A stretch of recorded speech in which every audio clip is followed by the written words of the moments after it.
Bom, minha gente, deixa eu dizer para vocês, quero fazer um comentário muito rápido na abertura do programa para em seguida introduzir aqui um evento em comum, que é uma entrevista na abertura do programa.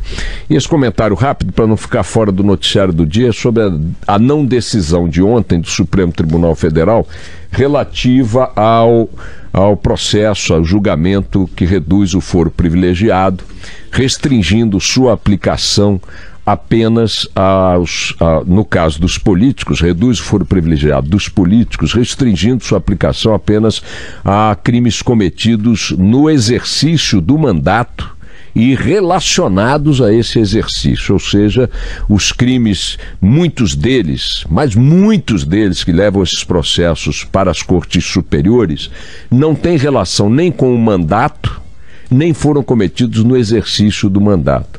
Mas uma vez conquistando um mandato, o cara que conquistou um mandato fazendo o discurso de que vai construir estrada, de que vai construir escolas, de que vai diminuir o desemprego, de que vai saneamento da saúde pública, não cuida de nenhuma dessas coisas e passa a cuidar de si mesmo, merecendo um tratamento jurídico, processual, que não se aplica aos cidadãos que pagam os impostos, que pagam o seu salário e que o elegeram. O Brasil tem 260 ou 250 mil internos no sistema prisional, esperando julgamentos para serem efetivamente condenados. E estão lá, enjaulados. Os políticos, quando cometem os mesmos crimes, conseguem, uma vez eleitos, escapar de processos de crimes que cometeram antes de serem eleitos, ou que cometeram depois de eleitos, mas que não tem nenhuma relação com o mandato. Como, por exemplo, pegar mala de dinheiro e sair carregando para cima e para baixo. Como, por exemplo, manter um depósito com 51 milhões em espécie em Salvador. Isso não é crime que decorra do exercício da atividade política, do mandato, não é crime que decorra das promessas políticas ou dos compromissos políticos, pelo contrário, é uma traição a eles. Pois bem, o Supremo ontem debruçou-se sobre esse processo mais uma vez, porque ele vem se arrastando na Corte Maior desde fevereiro.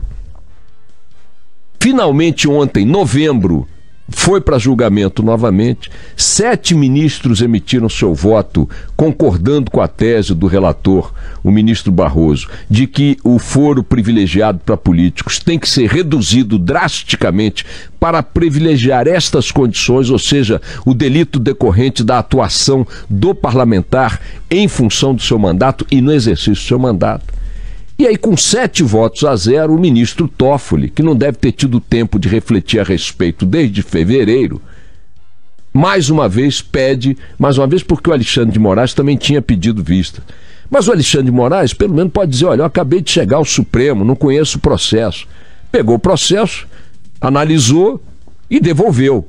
E agora o Toffoli, que está lá um monte de tempo, desde a era PT, interrompe a tramitação do processo novamente, a pretexto de ter que estudá-lo. Estava fazendo o que esse tempo todo o Toffoli? O assunto não passou no universo de suas preocupações? Esse tema está nas manchetes aí há sei lá quanto tempo, é um assunto central na discussão do país. A sociedade não quer que o foro privilegiado prevaleça da forma como vem prevalecendo, sirva de escudo para que a bandalheira na política continue impune. Se acontecer a redução do foro privilegiado para os políticos, como pretende o processo, que já tem o julgamento, que já tem 7 votos a 0 a favor dessa tese, centenas, talvez milhares de processos que estão nas cortes superiores, favorecendo a impunidade da canalhada política, vá para as instâncias iniciais e possa ter tramitação, não apenas equivalente àquela que se aplica aos brasileiros que cometem delitos ou estão sendo investigados ou julgados por isso, mas também uma tramitação minimamente célere, porque a impunidade é o grande presente do tal foro privilegiado.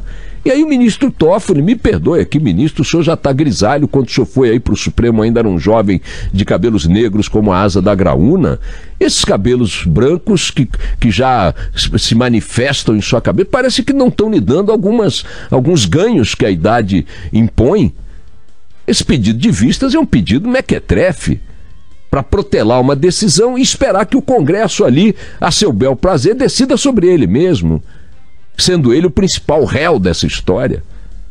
Então, é incrível. Pior que o pedido de vista é tão impressionante que o ministro pede vista, interrompe um processo, um julgamento, com 7 votos a 0 já, portanto não tem como reverter mais, ele já está aprovado, apenas para evitar que ele exerça, que ele produza as suas consequências legais, porque não sendo concluído o julgamento, consequências legais não ocorrerão, ele não se aplicará na prática. E o que é pior é que um ministro que pede vista não tem prazo para devolver o processo, para retomar o julgamento.